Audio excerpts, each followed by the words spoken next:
पार्टीचे इथले स्थानिकचे नेते सुरेशरावजी वरपुडकर यांनी मला एबी फॉर्म नाकारल्यामुळं, तिकीट नाकारल्यामुळं मी आज राष्ट्रवादी काँग्रेसच्या वतीनं या ठिकाणी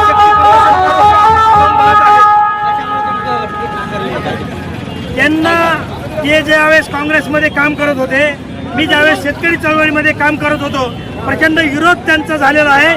मी देखील त्यांना विरोध केलेला आहे. आमचं पारंपरिक विरोध तत्व राहिलेलं आहे. परंतु ते आज भारतीय जनता पार्टीचे आलेले असताना देखील त्यांनी भारतीय जनता पार्टीचं कुठलंही तत्व, कुठलंही कार्यकर्त्याबद्दलचे वागणूक त्यांनी ठेवलेली नाही.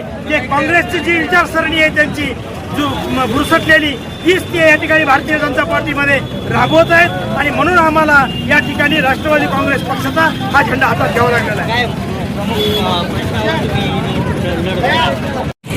इथं जे काही सगळे प्रश्न राहिलेले आहेत ते प्रश्न आम्ही या ठिकाणी सभागृहामध्ये जाऊन निश्चितपणाने विकासाचं राजकारण करू आणि त्या ठिकाणातून या प्रभागाचा, या गटाचा, गोकर्णी जिल्हा परिषद सर्कलचा या ठिकाणी आम्ही विकास करण्यासाठी सभागृहामध्ये काम करू.